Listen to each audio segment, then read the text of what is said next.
Saudara, DPRD menggelar rapat pansus terkait hak angket dan pemakzulan Bupati Sudewo atas kebijakan pajak yang naik 250% mulai pekan ini.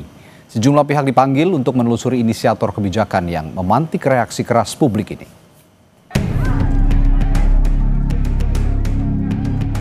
DPRD Pati memulai rapat pansus terkait pemakzulan Bupati Sudewo karena kebijakannya menaikkan pajak hingga 250%. Pansus mengundang sejumlah pihak, diantaranya 3 camat, kepala desa, Badan Pengelola Keuangan dan Aset Daerah BPKAD Pati. Salah satu camat menjelaskan terkait surat edaran bagi masyarakat yang mewajibkan warga menunjukkan bukti lunas pembayaran PBB jika ingin mengurus administrasi di kantor kecamatan.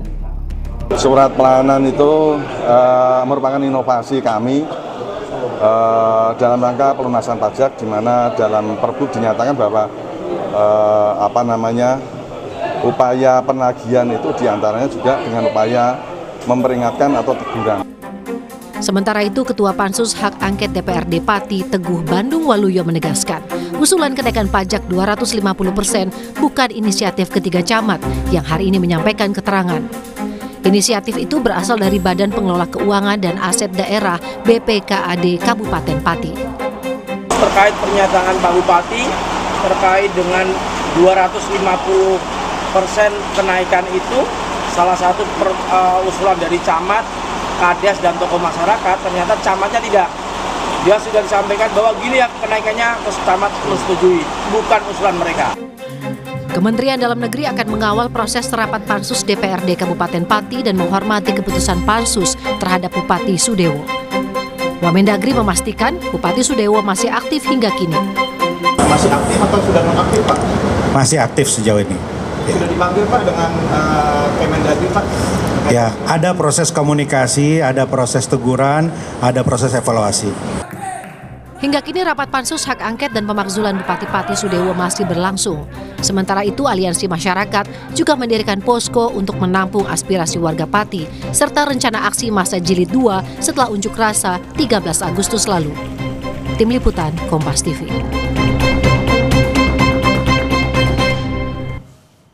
Kita bahas terkait rapat pansus hak angket pemakzulan Bupati Pati bersama dengan anggota Komisi 2 DPR, fraksi Partai Kebangkitan Bangsa, Muhammad Khozin yang sudah hadir di studio. Selamat malam. Selamat malam, Mas. Ya. Nanti juga akan bergabung pakar hukum tata negara, Profesor Juanda, dan juga dari DPRD Pati, Ketua Komisi C DPRD Pati, fraksi Partai Demokrat, Joni Kurnianto.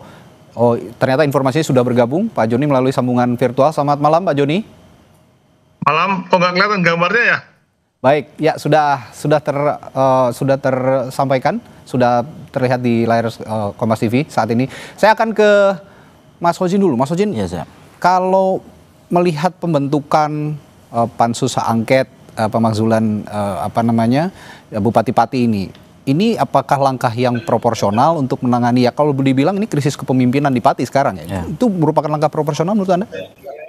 Ya, yang pertama kalau kita lihat di dalam Undang-Undang 23 2014 ya, di sana secara konstitusional diatur tentang bagaimana mekanisme kepala daerah itu diberhentikan ya melalui proses politik di DPRD diantaranya, di mana DPRD membentuk satu pansus dan kemudian dalam pansus itu kemudian akan merekomendasi apa yang akan direkomendasi tergantung case-nya. Nah, terkait dengan kasus Pati ini menurut kami ada 2 perspektif yang bisa dilihat. Yang pertama, secara politik apa yang dilakukan oleh masyarakat Pati patut kita apresiasi, bahwa saluran yang sudah diatur di dalam konstitusional kita itu semua ditempuh. Menyatakan pendapat di permukaan umum dilakukan oleh masyarakat Pati pada 13 Agustus yang lalu. Kemudian secara politik masyarakat Pati melalui perwakilan menyampaikan dokumen-dokumen apa yang menjadi atensi dan aspirasi, dan itu ditindaklanjuti oleh seluruh fraksi di DPRD Pati, yaitu dengan membentuk pansus. Kalau tidak salah dari terbentuk kemudian sampai 60 hari ke depan akan ada hasil apa yang kemudian menjadi kesimpulan dari proses politik yang dilakukan oleh DPRD Pati, seperti itu. Baik, saya ke Bung Joni. Ya, saya Mas. Baik, saya dengar hari ini juga terus simultan ya rapat pansus hak angket ini dilakukan di DPRD Pati. Yang saya ingin saya tanyakan, saya dengar juga ada 12 poin dugaan pelanggaran Bupati Sudewo ini. Seperti salah satunya tadi yang berencana menaikkan PBBP 2 tadi. Nah, soal ketidaktransparan dana desa juga ada, atau PHK pegawai honorer juga ada mengemuka. Kira-kira secara rinci 12 temuan tadi apa saja yang secara simultan dibahas di pansus hak angket? Jadi yang dibahas ya mulai kemarin itu tentang masalah di RSUD Suwondo ya. Jadi di sana ada pemberhentian 220 karyawannya yang udah kerja, ada yang 15 tahun, 10 tahun, 18 tahun, 20 tahun.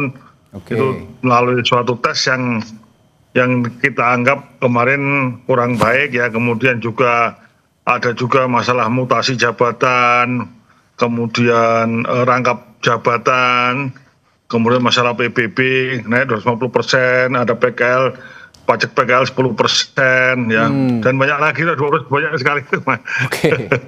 Gitu, Mas. Itu masuk ke 12 poin itu tadi. Nah, saya juga hari ini mendengar menggali keterangan dari 3 camat di Pati ya Pak ya, Joni ya? Iya, dari apa yang jadi sorotan di sana sejauh ini untuk penggalian keterangan dari 3 camat ini? Jadi kami tim pansus hak angket itu kami menanyai tentang atau fokus tentang PBB ya, masalah kenaikan PBB 250%. Jadi kami menanyai Kades, menanyai camat. Dalam hal ini kemarin kan disampaikan bahwa itu asalnya dari dari yang disampaikan oleh Kades dan camat. Ternyata setelah kita panggil jawabannya tidak ada inisiasi ataupun usul dari Kades maupun camat. Nah, itu tadi ya, satu contoh baru 3 Kades dan 1 camat, dan 1 Kades itu adalah 1 ketua Posopati, ketua kepala desa seluruh Pati, sekawan Pati, menyampaikan tidak ada, bahkan dia tidak diundang. Ya itu sudah. Ini langkah-langkah yang dilakukan oleh pansus hak angket. Saya ke Prof. Jonda, sudah hadir juga di studio Prof. Jonda. Selamat malam, Prof. Malam. Ini ya, kalau saya tadi bertanya ke Mas Hojin soal proporsionalitas langkah DPRD melakukan atau membentuk pansus angket pemakzulan. Nah, sejauh ini proporsinya sudah pas yang dilakukan oleh DPRD tadi, karena langkah konstitusional bagaimanapun kalau mau menggulingkan seorang pemimpin termasuk di daerah kan harus melalui langkah-langkah yang konstitusional. Menurut Anda sudah proporsional? Ya, saya kira sudah tepat. Itu implementasi dari negara hukum, prinsip negara berkonstitusi, semuanya diatur di dalam Undang-Undang 23 2014, tentu di pasal 76, pasal 79, 80, semuanya mengatur soal bagaimana ketika DPRD menganggap bahwa ada kebijakan pemerintah daerah ya yang dianggap meresahkan masyarakat atau memang melanggar kepentingan umum, yang tentu dalam konteks ini adalah berkaitan dengan dianggap itu adalah melanggar peraturan perundang-undangan. Hak inilah yang digunakan oleh DPRD ya, hak menyelidiki apakah benar atau tidak itu. Persoalan kebenaran atau tidak itu kan inilah namanya pansus hak angket ini bergulir.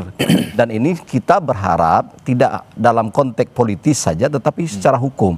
Yang ingin saya tekankan juga di sini ya, bahwa kalau tadi saya dengar ada 12 item pelanggaran atau hal-hal yang menjadi alasan mengapa hak angket ini bergulir di DPRD Pati ya.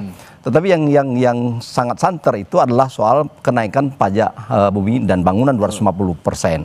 Dan lain tadi saya pikir itu merupakan satu argumentasi alasan-alasan secara hukum dan secara politik ya mengemuka.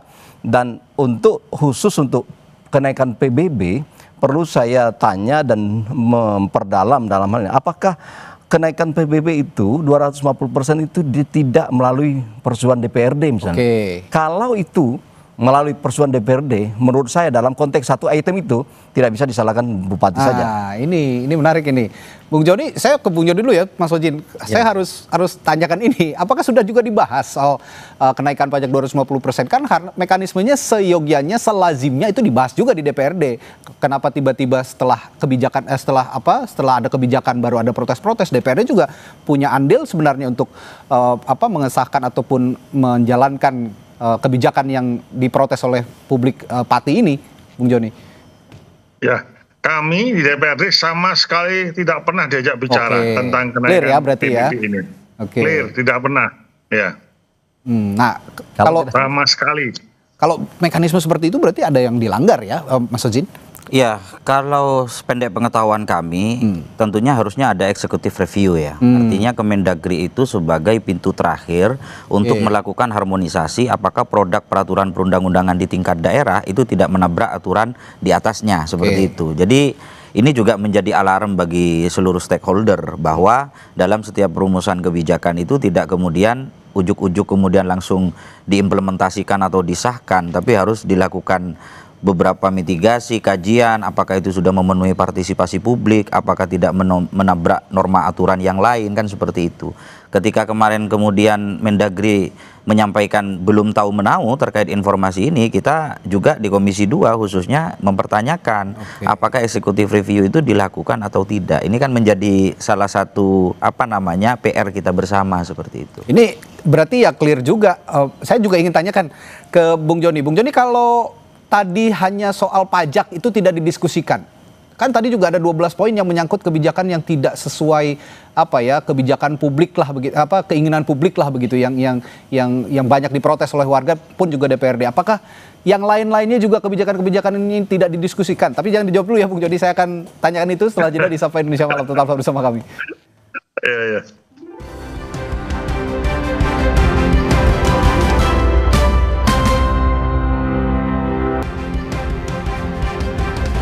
Tadi saya sempat tanyakan pada Bung Joni, Wakil Ketua Pansus Hak Angket Pemakzulan Bupati Pati. Bung Joni, kalau tadi dikatakan yang kebijakan kenaikan pajak 250% itu sebelumnya tidak didiskusikan dengan DPRD.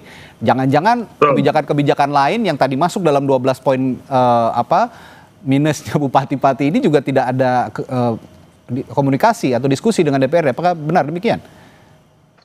Ya, memang sebagian besar tidak ada komunikasi dengan kami ya. Betul. Jadi seperti pemberhentian THL 220 orang di Rumah Sakit Suwondo juga tidak ada koordinasi dengan kami. Juga masalah kenaikan pajak untuk PKL 10% juga tidak ada.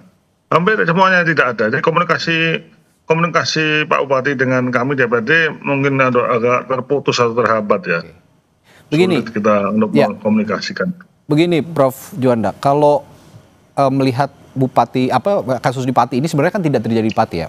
Banyak daerah juga berupaya untuk menaikkan pajak, PBB terutama di Cirebon, lalu meskipun dibatalkan atau direkalkulasi lagi, lalu di Bone hari ini yang sepertinya mulai memanas begitu, lalu di Jember, di Jombang. Nah, dari peristiwa-peristiwa ini kira-kira ini hanya semata-mata kebijakan yang tidak berpihak kepada publik, atau jangan-jangan juga ditambah dengan arogansi pemerintah daerah yang dibilang sama Pak Joni tadi banyaknya nggak didiskusikan sama DPRD. Ini kan salah satu bentuk arogansi pemerintah daerah sebenarnya. Ya, saya kira begini, tidak hanya arogansi kalau melihat dari aspek fungsi dari pengawasan DPRD tidak jalan. Kalau sebenarnya fungsi pengawasan DPRD jalan ya, saya tidak tahu di mana-mana itu memang apakah memang seluruh ini secara masif tidak jalan yang fungsi DPRD, fungsi pengawasan maksud saya. Harusnya kan mengawasi ini. Ketika misalnya ada riak-riak seperti ini atau ada kontrol pengawasannya ada, oh kenapa ini dinaikkan atau kenapa mutasi tidak ada berdasarkan ketentuan perundang-undangan misalnya. Nah, ketika itu harusnya DPRD, saya tidak hanya menyalahkan dalam konteks ini adalah hanya satu pihak misalnya atau melihat dari sisi bupati saja, tetapi yang kita pertanyakan di mana DPRD pada ketika misalnya bahwa bupatinya mengambil kebijakan seperti itu ya. Nah, oleh karena itu saya kira ini juga perlu diperkuat pengawasan. Artinya maksud Anda sebelum rakyat bereaksi harusnya DPRD dulu yang bereaksi? Iya begitu, kan wakil rakyat. Wakil rakyat di daerah kan DPRD. Maka DPRD dengan 3 fungsinya dalam konteks seperti ini ya, harusnya fungsi anggaran tadi atau fungsi budgeting dan segala macam fungsi pengawasan itu efektif berlaku ini. Tapi kan tidak. Nah, mungkin ini juga tren ini seluruh Indonesia, mungkin faktor penyebabnya memang di daerah sekarang ini krisis anggaran. Mungkin begitu ya. Mungkin begitu ya, ada krisis anggaran karena saya dengar juga dana transfer daerah di stop dari pusat. Ini yang biasanya ada di pos-pos anggaran di daerah dan sekarang di stop. Jadi akhirnya kebijakan-kebijakan tadilah yang diambil untuk mencari jalan singkat, mencari penghasilan ataupun pendapatan asli daerah. Sebelum saya lanjutkan perbincangan, saudara, ada informasi dari warga Pati yang membuat posko masyarakat Pati bersatu di depan kantor DPRD Pati untuk mengawal pansus hak angket yang bergulir di DPRD Pati. Posko ini difungsikan untuk menerima aduan masyarakat yang merasa dirugikan dengan kebijakan Bupati Pati, Sudewo. Selain itu, posko juga sekaligus menerima aduan masyarakat yang mengalami kekerasan aparat keamanan saat aksi unjuk rasa 13 Agustus lalu. Warga juga menggalang donasi berupa uang untuk mengawal kasus Bupati Sudewo di KPK yang diduga terlibat kasus korupsi DJKA saat menjabat anggota DPR periode 2019-2024.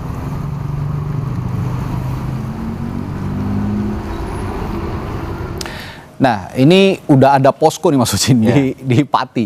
Anda juga di Komisi 2 sebagai anggota DPR di Komisi 2 punya fungsi pengawasan juga terhadap jalannya pansus hak angket di sana. Nah, kira-kira bentuk pengawasan apa yang akan dilakukan oleh Komisi 2 supaya nggak masuk angin juga nih hak angketnya? Ya, yang pertama tadi yang saya sampaikan tadi, mengapresiasi apa yang jalan yang dipilih oleh masyarakat itu adalah jalan konstitusional dan itu semua diatur. Kemudian yang kedua, ini harus dijadikan atensi, jangan sampai kemudian kejadian di Pati ini menjadi satu preseden yang itu rawan untuk kemudian ada pihak-pihak quote and quote yang menunggangi ini. Ini kan bagaimanapun akan mengganggu stabilitas ekonomi politik negara kita gitu ya. Jadi kami melihat dari penjelasan kawan-kawan pansus DPRD Pati, ini persoalannya kan tidak ansih hanya urusan kenaikan PBB, tapi ada 12 item, baik terkait dengan mutasi, terkait dengan rotasi. Tadi ingin saya menanggapi sedikit yang disampaikan oleh Prof. Juanda bahwa dalam praktek di lapangan tidak semua kebijakan eksekutif itu dalam jangkauan kawan-kawan di DPRD ya. Terkait dengan mutasi misalkan, kawan-kawan di DPRD itu secara praktek di lapangan tidak cukup punya akses dan fleksibilitas untuk masuk ke ruang itu. Ini pembelaan sama anggota dewan. Enggak, maksud kami kan begini, ini biar kita urai duduk bersama bahwa secara teoritis tidak sesederhana apa yang ada gitu ya. Bahkan BKN info yang kami dapat sudah bersurat 2 kali ketika penempatan RSUD tidak memenuhi unsur apakah yang bersangkutan ASN atau tidak. Ada norma yang dilanggar di sana, Prof. Saya yakin secara empiris di lapangan kawan-kawan DPRD juga nggak punya akses ke sana gitu untuk kemudian melakukan fungsi pengawasan gitu. Prof. Itu yang kedua. Kemudian yang ketiga, Mas. Jadi permasalahan Pati ini banyak hal yang kami di Komisi 2 tentu mengatensi betul karena kita bermitra dengan Kemendagri, dengan BKN dan seluruh pemerintahan daerah. Ini betul-betul harus kita jadikan alarm bagaimana kepala daerah itu harus punya trigger untuk mewujudkan kreativitas dalam mendongkrak ekonomi di daerah, tidak hanya bertumpu kepada dana bagi hasil atau dana transfer dari pusat. Prinsip otonomi daerah lah. Prinsip otonomi daerah harus bisa menghidupi daerahnya sendiri. Prof, pertanyaan yang sama, kira-kira gimana biar nggak masuk angin pas pansus hak angket ini mau dibawa kemana kira-kira biar nggak masuk angin? Iya, saya kira begini ya, memang ini kan lembaga perwakilan daerah yang memang tidak bisa lepas dari politik. Cuman memang politik itu landasannya aturan konstitusi ya. Nah, oleh karena itu saya kira memang ini perlu dikawal secara termasuk ya abang kita para DPR Komisi 2. Saya kira ini termasuk dari Kemendagri untuk mengawas secara objektif misalnya supaya artinya benar-benar nanti hasil dari pansus ini benar-benar punya argumentasi secara empirik, datanya lengkap, akurat segala macam, argumentasi hukumnya kuat. Jadi tidak menyasar kepada politisasi secara subjektif. Kita mau bahwa ini adalah secara objektif. Oh, benar-benar misalnya 12 alasan sebagaimana yang disebutkan tadi bisa dipertanggungjawabkan misalnya gitu. Oh, ternyata ini kan nanti kan bergulir, dipanggil para pejabat, dipanggil masyarakat segala macam ya, harus ya dilakukan begitu. Nah, kalau memang hak angket itu dilakukan. Ya, saya kira itu. Baik. Nah, terakhir ke Bung Joni, jadi kapan Bupati Sudewo akan dipanggil dalam pansus hak angket ini? Karena proses itu tetap harus dilakukan dan konon saya dengar juga kalau ini tidak benar-benar cepat dilakukan akan ada aksi susulan tanggal 25 Agustus nanti. Gimana nih? Ya, sebelumnya saya jawab dulu. Kita semua anggota pansus hak angket DPRD Pati, kita itu semangat dalam artian kita juga menghindari isu-isu bahwa anggota kami ini masuk angin. Jadi kami mulai pagi sampai sore kami membuka untuk akses untuk wartawan, pendemo, masyarakat ikut menonton baik itu live streaming maupun langsung, silahkan masuk, langsung kita transparan terbuka. Jadi bisa dilihat mana ada anggota dewan yang main-main ya, itulah. Jadi saya yakin kita semua tuh sepakat untuk menyelesaikan pansus hak angket ini secepatnya dan dengan data yang akurat dan data yang patut bisa dipertanggungjawabkan gitu, Mas. Jadi kapan pansusnya merampungkan tugas nih dan bupatinya dipanggil? Nah, ini gini, entarnya untuk Bupati nanti sambil jalan. Ini yang penting kita memperkuat itu dulu, data-data yang ada dulu. Yang di OPD yang di bawahnya Pak Bupati. Nanti kalau sudah waktunya Pak Bupati dipanggil, pasti kita panggil. Dan kalau target dari Tatip kan kita dikasih waktu maksimal 2 bulan. Ya insya Allah tidak sampai 2 bulan lah, insya Allah gitu ya. Insya Allah, tapi belum berani nyebutkan targetnya Mas, belum berani karena memang maraton capek banget betul capek betul ya. Tapi yang harus kita lakukan untuk masyarakat. Ya, jadi kesimpulan perbincangan kita hari ini, proses konstitusional yang dilakukan di DPRD Pati ini semoga juga jadi contoh untuk daerah lain ya, Mas Hussein dan Prof Juanda. Kalau memang ada pemerintah daerah yang coba-coba mengeluarkan kebijakan di luar koridor, yaitu akibatnya seperti ini begitu, semua jadi tidak menjadi presiden bagi daerah lain. Baik, terima kasih Bung Joni, Prof Juanda dan Mas Hojin telah bergabung di Sapa Indonesia Malam untuk berdiskusi. Kita jumpa lain waktu. Selamat malam.